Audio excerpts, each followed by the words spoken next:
How many of you have heard of fellowships? June being a fellowship month. Great. Many of you have heard of fellowships. How many of you know how many fellowships are there in Rotary? Too many to know. Good answer. Yeah. There are over 80 plus, and as we are counting, new ones come up. The beauty of fellowships in Rotary, I mean, the Rotary itself is so beautiful, but within that, the fellowships, they're so innovative and creative. As we have heard from our RI president elect, and also from our current president Holger, how clubs have to be innovative and creative, not only in the membership, but also in various community service activities and other related things that we do as a service organization, and make it relevant to our members. So I would say fellowship is one such organization within Rotary that not only keeps us relevant, but also we all ask ourselves, what's in it for me in Rotary? Well, fellowship, one of those things that gives us that answer. What's in it for me? What's in it for our club? What's in it for our district? Well, let me give you one example of what's in it for me. It not only helps me connect, in this case, with the International Travel Hosting Fellowship of over 1,000 plus members and growing in over 70 countries. And if we sit back for a minute, we're all sitting, I think. If we kind of step back for a minute and think about it, 70 plus countries, 150 or maybe 200 districts. All I have to do is either pick up the phone or through email, and these days Messenger, WhatsApp, Line, whatever the tools that we want to use are available to us, and just say hello. In the last 5 or 6 years, I've been fortunate to meet either at PETS International Convention or other events, whether it's Ian Riceley or all the way down to Holger Knock now, and shared with them about fellowships. I've given them brochures about International Travel Hosting Fellowship, the Yoga Fellowship, and some of the other ones. And every one of them, there's a sparkle in their eyes. Why is that? They say that fellowships are the jewels of Rotary. And when I ask them what do they mean by jewel, they say it's a hidden jewel. Not many people know about it. We need to publicize more. And I think today is a different story at Campbell Ford. All of you know about fellowships. Maybe we'll learn more about the International Travel Hosting Fellowship. The very fact that there's a travel world and a hosting world, it means that either when we travel outside of our country, and now it's also happening within the country, we get to travel to different parts of the world, and we reach out to people who we know, and they host us. For example, before the pandemic, my wife Roma and I traveled to Australia. And before we traveled, a few weeks before, I sent emails to many of the members of the International Travel Hosting Fellowship in Sydney, Canberra, Melbourne, Geelong, and a couple of other places. We just told them, we're going to be there. We'd like to have coffee or maybe meet for lunch or dinner. Guess what? Forget about the lunch and the dinner or coffee. Every one of them said, yeah, we can do that, but you also come and stay with us. So our members open their houses, open their hearts, open their fellowship, and open their clubs for each other. When we landed in Sydney, of course, when you're traveling out of Detroit, there's a direct nonstop Delta has from Los Angeles to Sydney. So after a long flight from Los Angeles, Sydney, we reached there about 6 o'clock in the morning after clearing through quickly through immigration and customs. Who is there to receive us? Right at the receiving area. Barry Phelps, many of you may know him. He's a past district governor in Sydney. And early in the morning, he's there. It took him about 45 minutes to get to the airport, but he was there, received us, took us to his home. What a great way to start our journey in Australia. Of course, we were all tired. We were both tired from our long trip, and plus the time zone difference. Australia and New Zealand, and all those are almost a day ahead, anywhere between 13 to 17 hours, starting from the West Coast. If you're in Perth, you're about 13 hours. They are 13 hours ahead. And if you're on the East Coast, like Sydney and Melbourne, 16 to 17, and then New Zealand, it's further another hour or so ahead. So we were there in Australia for almost 3 weeks. And every day, we not only talked, breathed, ate, and slept Rotary, but we met great Rotarians. One of the most important things I have found, along with my wife and son, is not just staying in somebody's house, but experience the local culture, the local food habits, and even more important, meet the other Rotarians and non-Rotarians in those communities. For example, one of the things on my bucket list was to run the Sydney Harbour Bridge. I do long distance running and I do marathons. So wherever I go, I make it a point to run whatever the places I'd like to do. So Sydney Harbour Bridge was one of the things. So I told Barry that, hey, one of these days while we are there, I'd like to go and, run and about 10 miles nearby. He said, Bala, I'll take you there, because he himself is an ultra marathoner. He used to live in South Africa, before that in England, and then he's now settled in Australia. I said, no, I would like to experience what the locals do. So one fine morning, he dropped me off at the local metro station. I got off at the point near the Sydney Harbour Bridge. When you come out of the station, you take the flight up the stairs, and there is the Sydney Harbour Bridge, and you run around for about 8 to 10 miles. And he and his wife and my wife later on met me that morning at the Sydney Harbour, and we took a tour and so on and so forth.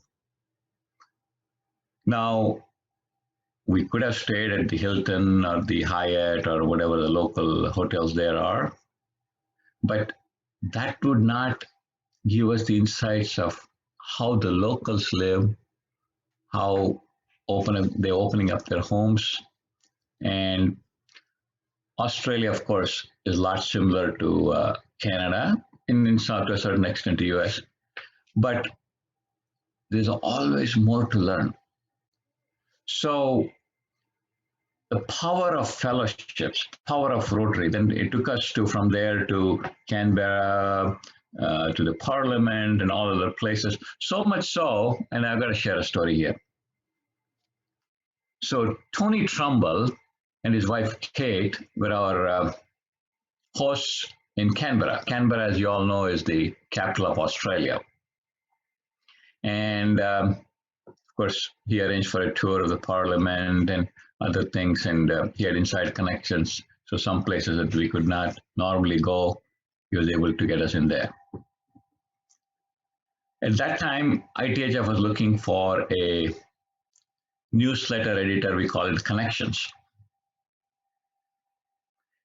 Our current, at that time, editor decided to retire. So I found out Tony's profession is to interview the politicians and other people, senior business leaders, and write about them. Well, we cannot find somebody better than that. So he was the best fit to take on the connections of the newsletter editor. So I asked him, he said he'll consider it and tell me next morning. So I had to joke with him, Tony, the reason I came all the way to Canberra is to talk to you about the newsletter editor position. So anyway, so he accepted and he's our newsletter editor. So you never know what the connections are and how far it goes. Tony and Barry and everyone else have become great friends. And as Doug has seen in preparation of my taking over as president on July 1st, 2021 as the president of ITHF, one of the things I've done in the last several months is not only to put in a strong leadership team. By the way, the International Travel Hosting Fellowship is structured. It's very local. That's how we want the organization to be, just like Rotary. We have 35 vice presidents, or we call them area vice presidents. We have one, for example, of Eastern Canada, June and Alex Brown. Many of you may know. She's also from 7070. And on the western side, we have now Gary, and we have several members in Canada and the US. And so there are several regions. And then so in Australia itself, we have 5 vice presidents, Sydney, which is part of the New South Wales, and so on and so forth. So they are connected to their members in that region. So we also were very fortunate to meet some of those members. So off from Canberra, we went to Melbourne. One of the another items on my bucket list was to run on the bay of, on the northern side of Melbourne. A great 10-15 mile run. My host would drop me off at the beginning point and pick me up at the end point. It was like 15 minutes from his home. So what a great way to experience Melbourne and Geelong and all the other places in between. So as you can see, it's the personal touch of how we perceive and experience and learn new cultures. I went to the supermarket. I still remember, I have some pictures. I still remember that a gallon of milk was like $6.99 or something. Of course, it's an Aussie dollar, but that came to me as a culture shock. We would not pay $6.99 or whatever but that's normal for them. So when you look at some of these things, on one hand, it's almost always pleasant experience, but you also learn something new. And that's the great part about the fellowship. Let me also share with you a couple of other things when my son was growing up. When he was in middle school, elementary and middle school, as many of you may know, in Michigan, we have, they get the winter break in February, and then they get the spring break around Easter. So usually in the winter break, my son and me, we got to decide what we're going to do. Either it was going to be skiing or traveling to an international destination. And I'll just share with you 2 examples, and then we'll open it up for questions. So during those winter breaks, either my wife was going to be on vacation or I was going to be on vacation. The other person was traveling on business. So it so happened my wife was traveling to Paris and then Germany and other places. So we landed in Paris on a Saturday morning and then spent the weekend. And then on the night of Sunday, we took a train to Nice. We had a host family in Nice welcoming us on Monday morning. And my wife went off to her meetings. my son had some of the best experiences of not only immersing himself with culture in France, that was the first time for him, but also to just go and visit a store or to meet other people who we don't traditionally meet here in the US. And it was a great experience. The fourth grade kid, it's some of the best experience he still remembers. And then the last day of that trip in Nice, before we took off that night, our host asked him, "Hey, Arjun, what do you want to do? Would you like to, because we're also into skiing, would you like to take a quick trip on the Mont Blanc side of the Alps for a quick skiing?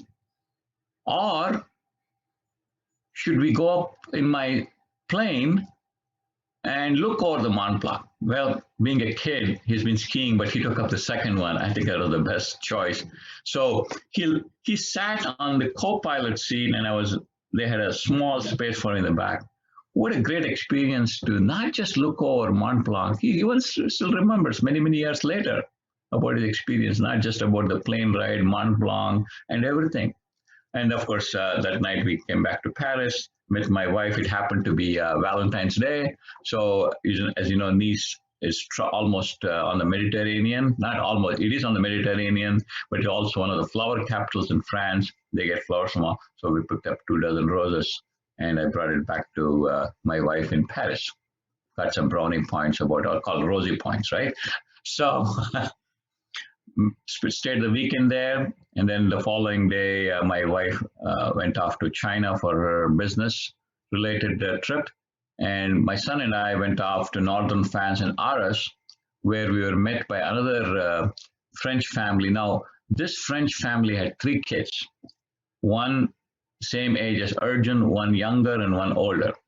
So we reached there in the afternoon, and after lunch that evening, our host said he's going to take us to his brother's house for dinner.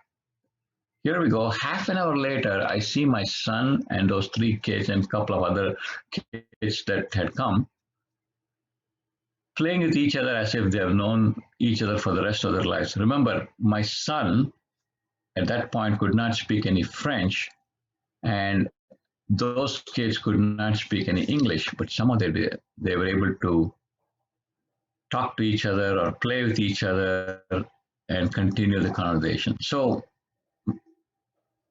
great takeaway from that is not just for Rotarians or the spouses, the entire family is involved.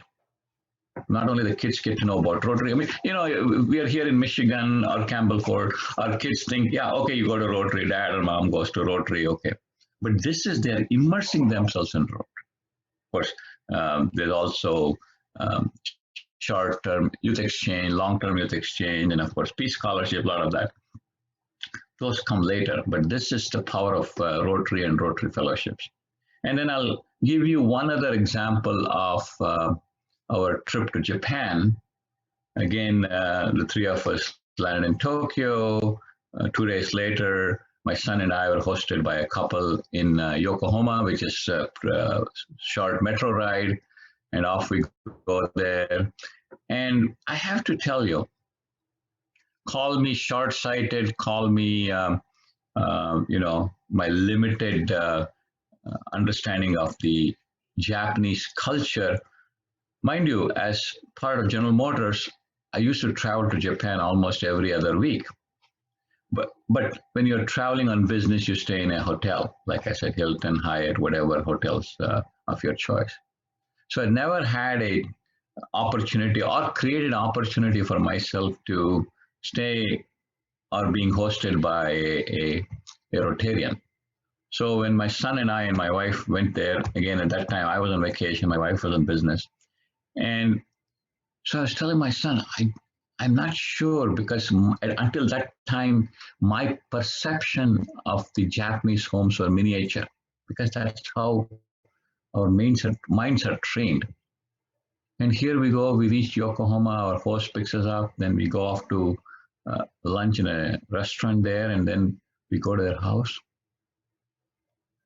My host says, "Bala, this is for you and your son." I look at that. That looks like another house by itself. I said, wow. Right at that moment, my eyes opened up, my mind opened up, my whole perception changed because it's not, you cannot do a whitewash that everything in Japan is miniature. There is so much of diversity. So we stayed in a house which had a room and a big hall, etc.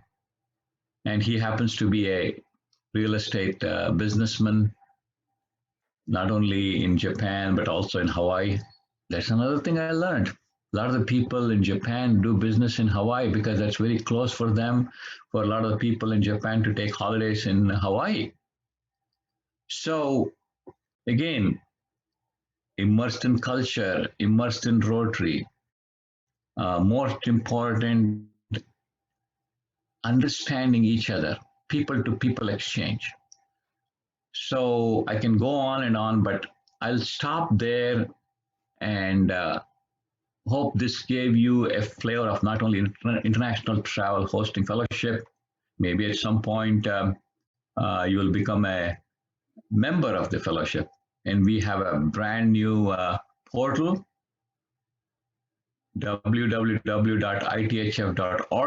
And I'll share that with Bob. He can share that URL with all of you. And it's a great way to meet new Rotarians, I should say Rotarians around the world, make new friends. But even more important, we have started this, what I call as the virtual travels in ITHF, International Travel Hosting Fellowship. Because of the pandemic, most of us could not travel because now it's slowly opening up. So we decided, what can we do? If we cannot travel, at least we get to know each other. And so the Travel and Hosting Fellowship has come up with this virtual travels. Anyone can join. There's no charge for that. I like it. It's FREE, and Doug has put some of the things on the chat. And so far we've been learning about Russia. We had somebody, our secretary from the fellowship, who happens to be from India, showed us about some Indian recipes in cooking. We learned one of our vice presidents from Brazil, Alonso. He told us about Peru, Machu Picchu, and all that, and there'll be many more. So the idea there being, let's understand about, in fact, I've asked June to give us a 1 hour presentation video, and also it's great of all of Eastern Canada. So people from other parts of the world can learn about Eastern Canada. It's Toronto, Montreal, Campbellport, anywhere. And the only thing that they would not have done is step foot, whether it's the Toronto Pearson International Airport or any other place. So this would give them a lot of excitement and also the urge to travel once we return to normalcy all around the world. Hope you got a good insight into International Travel Hosting Fellowship.